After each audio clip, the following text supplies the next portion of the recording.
Kenny Pickett made his debut for the Pittsburgh Steelers, albeit in a 24-20 loss to the New York Jets. But it did offer hope that the Pittsburgh Steelers offense could start to turn for the better, but there's still a lot of questions surrounding that defense, and it's not just about when TJ Watt will get back. We'll talk about all that and more right here on the Locked On Steelers podcast. I'm your host, Chris Carter. Let's get into it. You are Locked On Steelers, your daily Pittsburgh Steelers podcast, part of the Locked On Podcast Network, your team every day.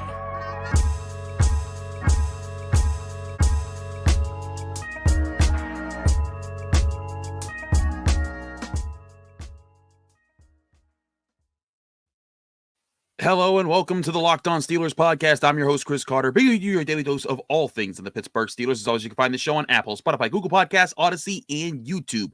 If you're watching this video on YouTube, please hit the like button on this video if you enjoy it. Hit the subscribe button on our YouTube channel to get all of our daily Monday through Friday episodes, as well as our bonus content.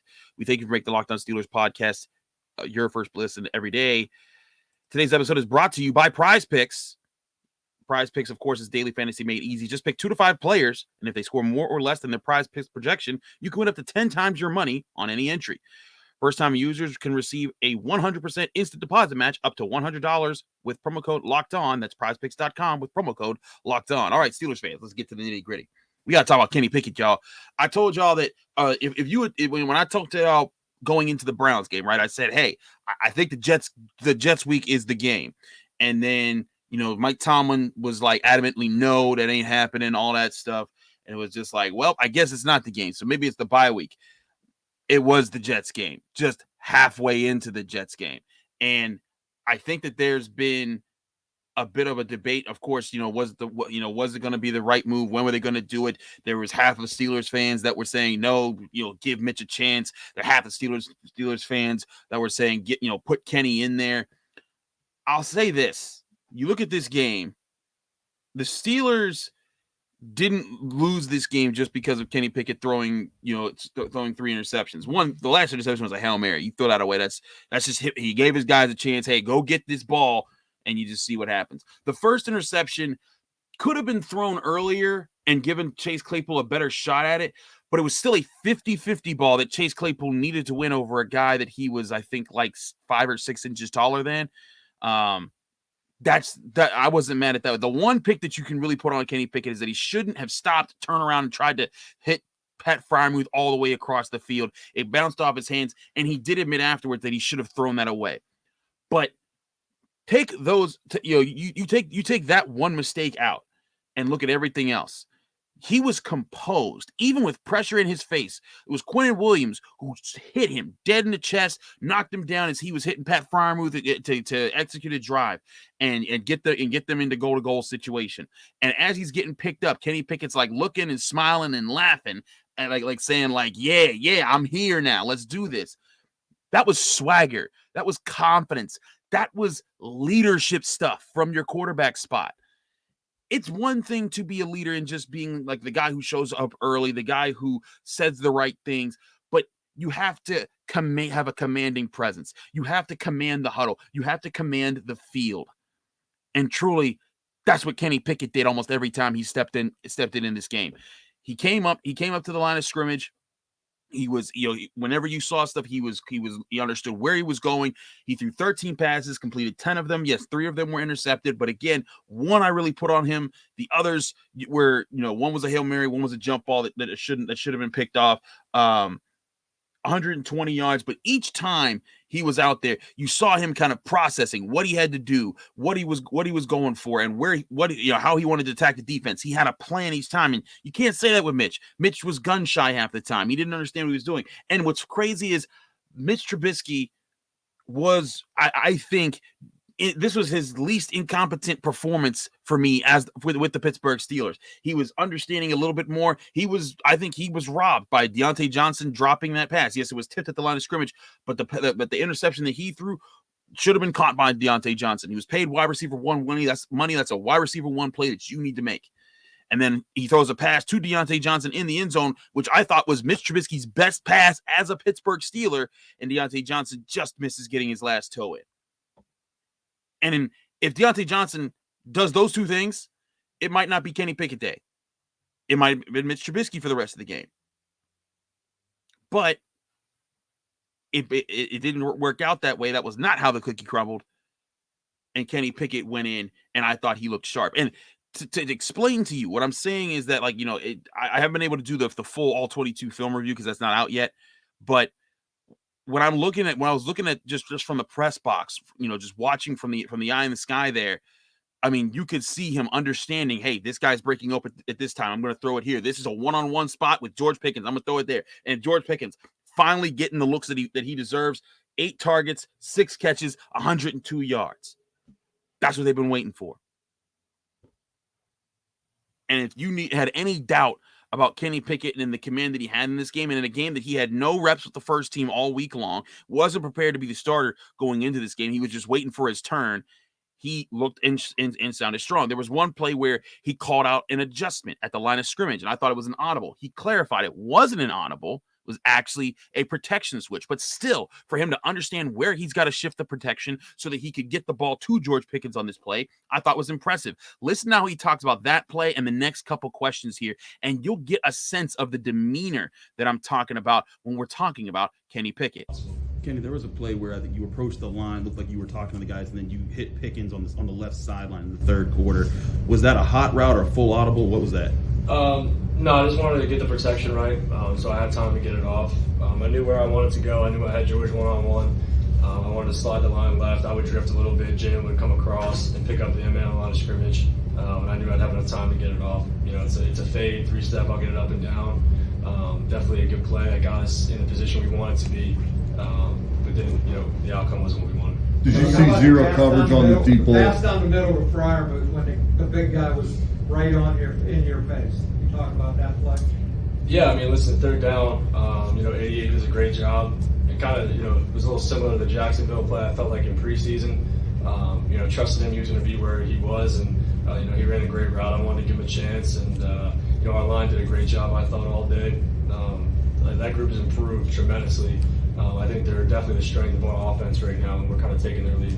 How tough is it to stand in there when that guy's bearing down? It's not tough, man. It's in the job description. It is what it is. I'm a quarterback. That's in my job. So I tell those guys stand in there. I really don't care. I know they'll get it right. My job is to stand in there and make throws. I mean, does that not sound like the kind of voice that you want to hear in those moments? But listen to when you go back in, if you're listening or watching, go back and listen to exactly how he broke it down when I was talking about that play. He went this read, that read was this. I need to get the ball out here. He had a purpose. He had a plan, and it was all in the moment. And again, it wasn't like he prepared to study the Jets to take on the Jets this week. This was supposed to be Mitch Trubisky's week to kind of say, hey, I am the guy. And he was thrown in at halftime. And who knows? Maybe this was by design by Mike Tomlin. I don't think it was. I think he was just like, hey, this is getting rough. Let's just see what the kid got. I also think Mike Tomlin needed to you just see this command. Maybe this was part of a plan. I don't know. I'm not going to presume that I am smarter than NFL head coaches and a Super Bowl champion head coach. But I am going to say I thought Kenny Pickett was this kind of a leader, before. I think he's that leader now. And it might have made sense to give this dude a shot a bit earlier. But again, I ain't the guy that sees him every practice and talk to him in meetings and all that jazz. Mike Tomlin has his ways. We'll see how this continues to play out. But Kenny Pickett, without a doubt, is a commander on the field. Now, I will say this is going to be a roller coaster. Steelers fans, do not think that the Steelers are about to just blow 40 points a week. Here we come. It ain't going to be like that. What I envision is going to be a roller coaster. And I said this on Channel 11's WPXI, The Final Word, on Sunday night. You expect Kenny Pickett to have some really good highs, but also expect him to have some lows. He's a rookie. He's understanding the pace of the NFL and when and how to do certain things. Just like the interception that he threw that did clang off of Pat Frymuth's hands, but it was a high pass that Frymuth had to sky up for, and he even said it, in the post game press conference that I was trying to throw that away. I should have thrown it higher so he couldn't tip that to the other guy. You're gonna have those lows that come with it. Again, it's a roller coaster, but that roller coaster is going a lot more places with the offense than it was with the merry-go-round that is Mitch Trubisky, because that was just going to go. You knew what was going to happen there. You might get a spark here and there from Mitch Trubisky occasionally, but you could tell he was guessing. He didn't understand wherever he was supposed to be going. Kenny Pickett wasn't guessing. He was reading. He was adapting. That's the Kenny Pickett that I saw at Pitt. That's what made him the ACC Player of the Year. That's what made him third in the Heisman voting last year.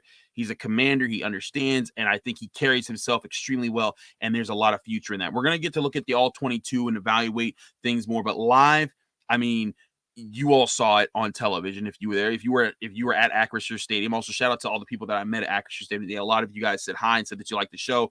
If you ever see me, please don't be afraid to say hello. If you see me running, that just means that I'm trying to get somewhere. I got someone else I got to meet. So I do apologize if I brushed past some people there. But don't be afraid to say hello. But if you were there at Acrisure Stadium, you saw it. You saw the feeling of it, the excitement it brought to the crowd and to the team. Deontay Johnson after the game saying, "Yeah, there was a swagger there that we've been missing." He talked about there was there was an efficiency there. I think he's not lying. The Steelers didn't go 3 and out one time with Kenny Pickett in the second half. They also had the longest touchdown drive, the touchdown drive where he ended up with the run that was from 2 yards out. That was a 12-play, 82-yard touchdown drive. It's the longest touchdown drive for the Steelers all season in yards and in play. And just what else do you need to see? That's the efficiency that they're talking about.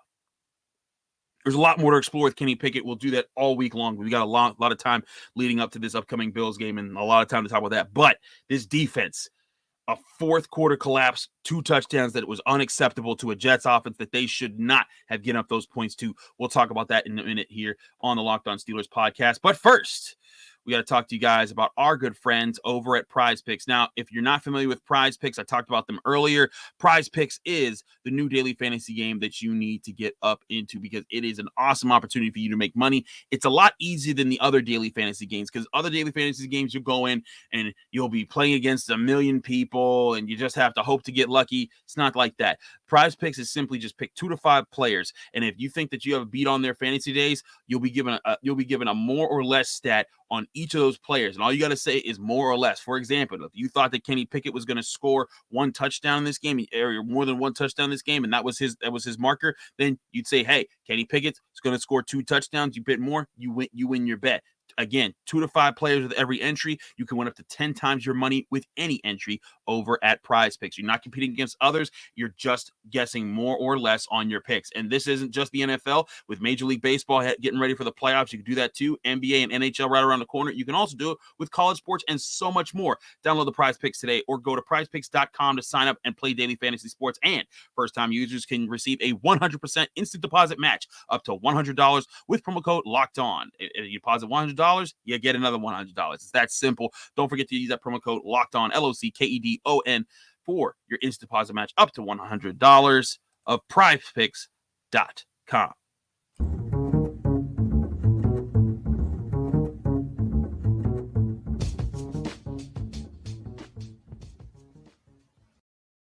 Back here on the Locked On Steelers podcast, I'm Chris Carter. We're continuing to talk about the Steelers' loss to the Jets. And again, there's a lot of hope with the way Kenny Pickett carried himself this game, and it could flip back around. Ben Roethlisberger didn't win his first appearance in the NFL. He was brought in against the Ravens, and looked okay, but then there were some rocky plays there. But the group that could have allowed him to win this game was the defense. And yes, he did throw that interception that bounced off of Freiermuth and led to the game losing drive there. But the defense needed to stop Zach Wilson. This was not an inspiring performance by any means. Zach Wilson in the fourth quarter was nigh immaculate. And I mean, for the most of the game, he was whatever, 18 of 36, 252 yards, threw a touchdown and two interceptions. Nothing killer there. But in the situation, the Steelers needed to come through. And yet another fourth quarter where they looked tired, they looked like they weren't on their best game, and they were taken advantage of. And again, this is not an excuse. I said going into this week, this is the week the defense needed to come through. And Minkah Fitzpatrick, his interception that set up Kenny Pickett's first touchdown on the QB sneak, that was the play that I said that they needed to make to get the Steelers offense a short field, but they needed more of them. And frankly, A lot of them came with allowing passes over the middle to Zach Wilson, who in the fourth quarter just looked extra sharp and moving the ball and targeted the middle part of the field. Just time after time, they went after Arthur Maulet. They went after Robert Spillane. They picked up the weaknesses in this defense, and those weaknesses led to giving up a lot of those plays. And it's crazy because if you look at the stats, third down efficiency, the Jets were 40% on third down. That's not great. It's not good. It's defense. You're kind of happy with that. But the problem is the times that it came was in the crunch time when you had a lead to defend and you couldn't get either stops on those last two drives. That's unacceptable. And one of those drives traveled 81 yards. The other drive traveled 65 yards. Minkah Fitzpatrick was talking after the game, even though he had a pick. I actually didn't think he was at fault for most of this stuff because, again, they were going underneath. They were picking at the underneath weaknesses. But you could tell the frustrations building with Minkah. And his after-game his post-game comments were, you could tell that there was a frustration there. He came out and said, I think that we lost to a team that we had more talent than. And that drew a lot of the ire of a lot of Jets fans. And to be fair to Jets fans, you won the game. You beat them. You were the better team in the game. You absolutely have a right to talk your stuff. But I do think that where Minkah Fitzpatrick's coming from on this is like, hey, we're tired of losing like this. You've been losing a lot of one-score games. I know the Browns was officially not a one-score game, but it was a one-score game. You possess the ball with down a score. If you score, you have a chance to win that one. But listen to Minkah Fitzpatrick talk about what's going on with the Steelers defense, and also my question about communication here. This was him in the locker room after the game. What have you seen from this group? We just got to make the plays, man. That's it. If you look at the series, it's a couple third downs that we got to win. Just making the plays that we got to make. That's it. How frustrating has it been? It's very frustrating. I'm saying it's frustrating losing to people that that you're better than, more talented than. Especially when you have a team like we have. We're a great team, a lot of talent, a lot of great young players. I think we are way better than what we've been performing or putting on display. How do you describe what it was like from your perspective when Kenny Pickett comes in the second half? We just got to play defense. Whoever's out there on the other side, it don't matter to me. We just got to do our job. How do you get back to playing the defense you guys want to play? Like I said, it's just winning the weighty downs, the necessary downs. We lost way too many third downs in the fourth quarter, in the third quarter. We gave up too many big plays, and we're playing very unlike ourselves. So just making those weighty plays, those third down stops, getting off the field, getting the ball to the offense, winning the turnover. Minkah, were you guys slower in your communication when Terrell went out, or any guys, or was it Zach Wilson making really good reads? No, it was nothing to do with communication. They adapted to our game plan. They started throwing passes outside the numbers, away from the robber, was what I was playing. He gets paid too. He's an NFL quarterback. He's going to make great throws. And when they adapt, we got to adapt. Hey, did you guys get a jolt defensively? So you hear Minkah Fitzpatrick talking there.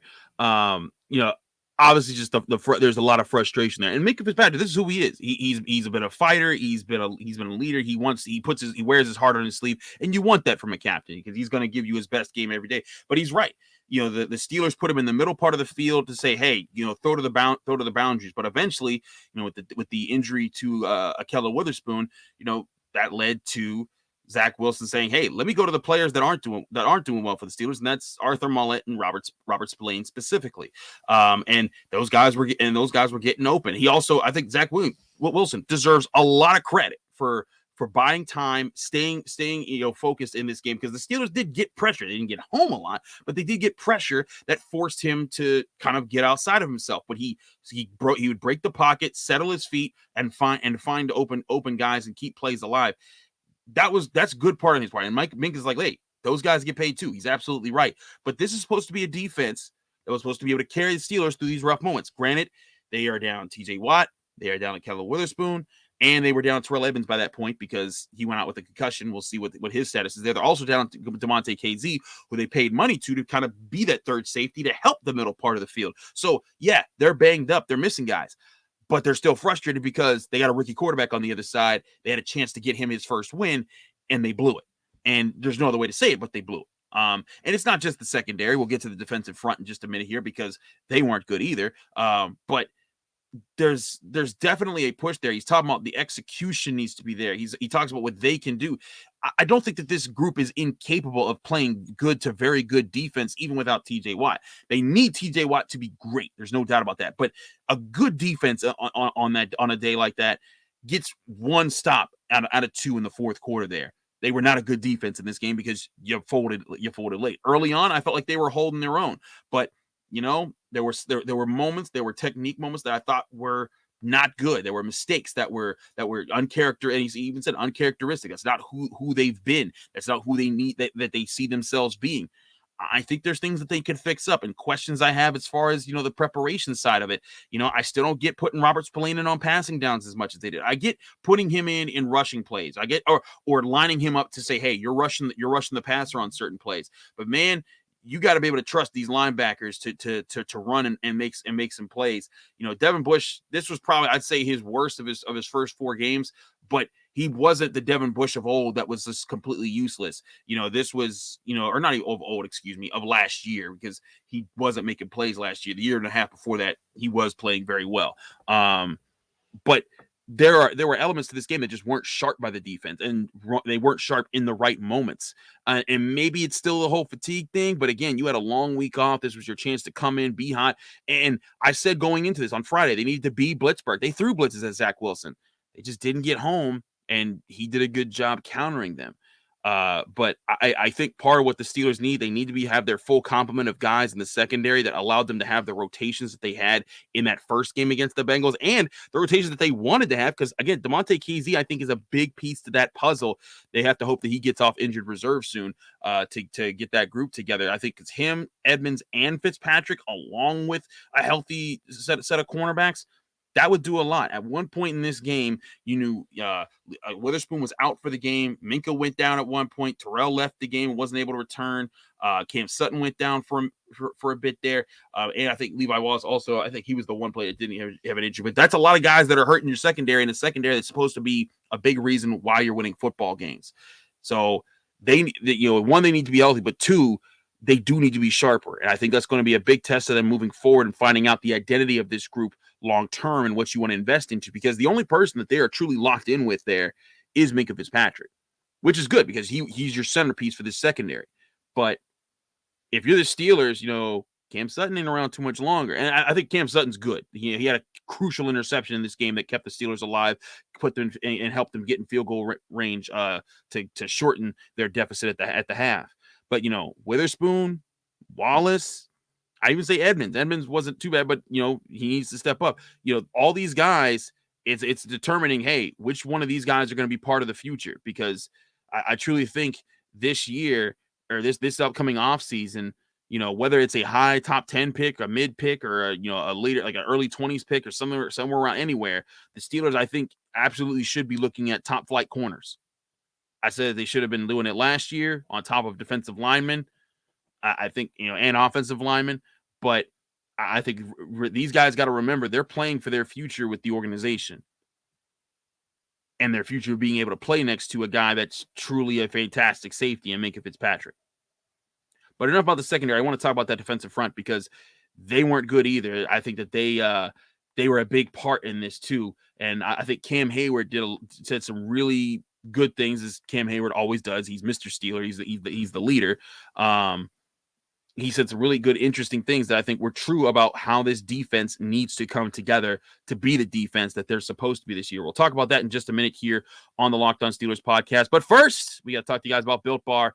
If you haven't tried Built Bar Puffs yet, you're depriving yourself of one of life's greatest joys, because guess what? There's a new flavor called cookie dough. And now, remember, when you're getting a Built Puff, it's got that marshmallowy center, and it's fluffy, it's easy, it's light, and with the cookie dough flavor, it's covered in chocolate just like everything else, but has that classic cookie dough flavor, like with real cookie dough chunks, that's going to make it taste so awesome. Cookie dough chunk puffs also light. They have 160 calories, and they pack a whopping 15 grams of protein. That's an amazing balance for your health, light on the calories, high in the protein, getting you ready for the rest of your day. Run to Built.com to snag yourself a box for you and the family. It'll be a perfect treat, or you could find a really good hiding place and just hoard them all to yourself. Like all Built Bars, cookie dough chunk puffs are covered in 100% real chocolate, which means they're healthy, and tasty. What's great about Built Bars, all the Built Bars, is they also have collagen protein, which your body absorbs more efficiently and provides tons of health benefits. Eat something that tastes good to you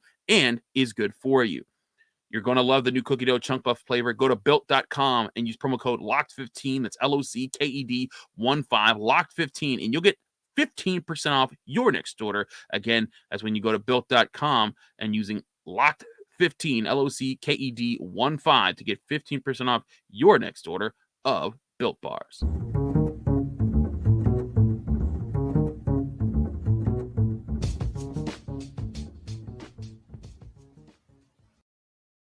Back here on the Locked On Steelers podcast, I'm your host, Chris Carter.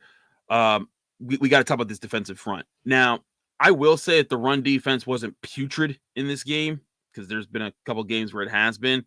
The Jets ran 29 times for 98 yards. That's 3.4 yards per play. Not bad, not great, not good, but just held them in check. Of course, some of those came late, but still, this was an offensive line you were supposed to destroy. We talked about Connor McDermott going in at left tackle. We talked about, Max Mitchell, the right tackle, wasn't that great. He went down in this game, got carted off. So you had 2 third-string offensive tackles, and you only got Zach Wilson down for 1 sack in this game. Miles Jack, eight tackles. Minkah Fitzpatrick, 8 tackles. Fine, did their stuff there. Minkah Fitzpatrick also, got to say, it would have been a remarkable interception, but man, if he picked off that one that Zach Wilson kind of threw it like as kind of like lower groin area in the red zone, that he would have walked into the end zone for 80. Well, he would have jogged for 80 yards, but he would have just ran into the end zone, won the game, and the Steelers would have been celebrating. But again, Minkah Fitzpatrick, not the reason they lost. But Devin Bush, 6 tackles. I actually thought that I still don't think he had a terrible game. I think that he was okay, but this is a defensive front that was supposed to do a lot more. Alex Highsmith did hit the quarterback, did get a sack, did get a tackle for loss, did have 4 tackles in this game, but I felt like he should have done so much more. There were so many times that he got in the backfield and couldn't bring down Zach Wilson. And again, credit to Zach Wilson, but to me, this was Alex Highsmith's. This needed to be his coming out game to show, hey, I'm a game wrecker too. And he showed, hey, there's still places to grow for him there. And again, that's not to say that he played terribly, but this needed to be a game where he stepped up. Cam Heyward, 3 tackles. Larry Ogunjobi, 3 tackles. Ogunjobi also hit the quarterback twice, but still, just they weren't coalescing as a pass rushing unit, and they needed to come together to get after Zach Wilson to make his day tough, and they didn't do that enough. I thought the way Cam Heyward talked about how they need to come together, not just as a defensive front, but as a total defense, was another great example of why he's a leader and why he gets it and why they trust him with so much. But listen to Cam after the game when I asked him this question. You've played with a lot of different pass rushers over your time here at the Steelers. How much of what you guys are struggling with to get home is about timing and chemistry that you can see buffing out if you guys just keep working at it? I think we're doing some things right, but it all has to be cohesive. Whether it's understanding if you have contained or letting a guy know you want to run a game. Those are things we have to pick up front. I'm fine saying that my group has to be better. I put a lot of pressure and a lot of pride in what we do up front. But that comes with communication. That comes with being comfortable with what you're doing and working together in tandem. It can't just be one guy being a cowboy. It can't just be 2 guys getting a call and other guys not. It all works hand in hand, and we all have to be responsible for that. I look at myself. How can I communicate better with the guy next to me or the guy inside me? Because we all have to be responsible, whether he's getting out of the pocket. Sometimes when it's quick passing, you want to get your hands up. You can't get pressure every single time. So it's a multitude of things. It's about working together up front, and we have to continue to pick that up. Last question. So you heard him talking about there and cleaning it up and the things that they have to do. I want to remind people, which I told you guys about last week on this show when I was talking about Stephon Tuitt. I remember I used to study these guys when Tuitt and Dupree, because originally I think it was Tuitt and Watt were on the same sides, and Cam and Dupree were on the same sides, and eventually the Steelers flipped it, and they were like, we got to switch these guys up, and then all of a sudden Tuitt would crash, Dupree would twist around him. And then Watt would do what he needed to do, and Cam would play off of that. And that chemistry just built and built and built over the years and made them one of the nastiest four-man fronts in the NFL. That took time, though. It took experimentation. It took trust. It took failures. It took successes. Successes after failures, failures after successes. They needed to grow together. And that's kind of what I was asking Cam about. I was like, how much of this is stuff that you guys just need to iron out just with reps, just with pure, like, hey, we got to trial by fire this thing. And I know for Cam, it's tough to say that considering this guy's as old as I am. He's in his early 30s. I mean, he's he only has a few more of these kind of seasons in him, and he wants to see this group get back to being elite. Which in the first week they were on their P's and Q's. But again, TJ Watt being there, it allows everyone else to play at a better rhythm. There's nobody trying to step up. At another point in that press conference, Cam Heyward even said, we can't have people playing hero ball. Everyone has to play to what they do. And I think what he's talking about is there's times that where guys trying to do too much. For example, on the reverse pass, the sort of Philly special that the Jets threw that Zach Wilson caught wide open for a touchdown, Malik Reed's coming down the line. Instead of going after having your responsibility on that play, when you're the backside guy, you have to be as deep as the deepest man. It's classic football, just basics, fundamentals. When you're the edge guy and you have outside contain, if the play's going away from you, be as deep as the deepest man, because you never know if that guy's getting the reverse and coming back your way. He wasn't. He was trying to chase the guy going down the line and open up the reverse for the guy to kind of roll to his right, have all the space in the world to just throw the ball to Zach Wilson. If he stays home, maybe that guy stops, plants his feet, and floats it to Zach Wilson in the end zone. But you have to at least force him to do that, and he didn't even do that. And that's been one of the things with like Malik Reed. I think he's trying to do too much because he feels I'm not being TJ Watt. I'm not holding my end of the bargain. And it might just take time for him to understand, look, buddy, no one's asking to be TJ Watt. Just do the basics. If you have the outside, if the outside contain, play outside contain. Or if you even heard Cam Heyward saying the communication part. If someone wants to do something, communicate it, but communicate it. Make sure we're all on the same page, and that goes into the hero ball comment that he said that I didn't put in there because I was trying to get that specific clip. But I think it all plays into that. There's guys that are all trying to step up and be the TJ of the group. You don't need to be the TJ. Do your job as prescribed. Do your job playing to what the defense is set up to do. Because when you try to do something, if you're unsuccessful playing hero ball, then you've blown up the concept of the play. Now there's gap integrity that ain't working. And that's the same thing for the run game. The run fits haven't been as good for the Pittsburgh Steelers, of late. And I think part of it is some guys are trying to step outside of their role and saying, hey, I can do this. I think I see something there. But you have to do that in a way that works in tangent with the rest of your team, and they're not doing that up front. And some of it, the Jets were rolling extra protection to stop Alex Highsmith because they knew that he was the big threat in this game, and they knew that Connor McDermott needed help, and they did a good job of that for the most time. I'll also say Zach Wilson did a great job, when the pressure was on, not panicking. There was one play, he threw an intentional grounding pass. That ball sailed like 8 yards behind the line of scrimmage. I don't know how in the world the officials thought that way got back to the line. That should have been intentional grounding and killed that drive entirely. But I digress. Point being, the Steelers' defensive front can be cleaner, just like the back end can be cleaner. And Cam Heyward also talked about being clean at the same time. And part of it, there's injuries.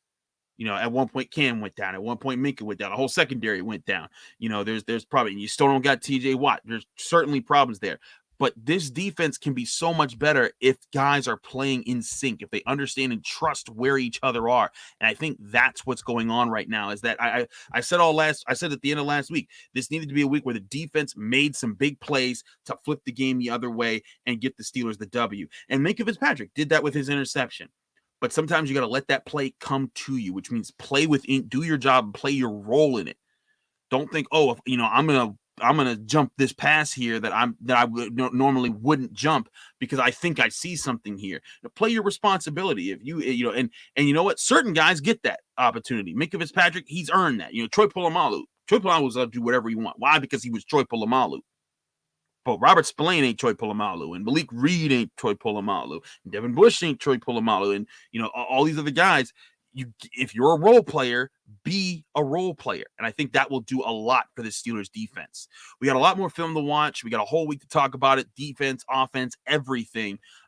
Moving forward, we'll break all of that down here on the Locked On Steelers podcast. Steeler Nation, I understand you're a little frustrated, but I do think there is legit hope with Kenny Pickett in there because you saw the command. We'll talk more about the command when I get more chance to watch over the tape. Thanks again for checking out the Locked On Steelers podcast. I'm your host, Chris Carter. Follow me on Twitter and Instagram at Carter Critiques. Check me out on the Locked On Steelers podcast here every Monday through Friday on Apple, Spotify, Google Podcasts, Odyssey, and YouTube. If you watch this video on YouTube, hit the like button on this video if you enjoyed it. Hit the subscribe button on our YouTube channel to get all of our daily Monday through Friday episodes, as well as our bonus content when we have time to release it. If you want to help us out even further, go on Apple Podcasts, leave us a 5-star review with the positive comment. Do both at the same time. You get a shout out at the end of the show. Thanks again, everybody. Read my work in the Pittsburgh Post-Gazette as well. I'm covering Pitt. They had a rough loss this week. They got to bounce back just like the Steelers do next week. We'll see if both of them do. Again, check me out at post-gazette.com there. I'll be back on Tuesday, with Mike DeFabo of The Athletic. He's a longtime Pittsburgh guy. He was at the Post-Gazette with me covering the Penguins. He's flipped to the Steelers, but that guy's a good football smart dude. I've talked to him before. I think you'll like his insight. We'll do that and my grades for the Tuesday episode of Locked On Steelers. We'll see you then.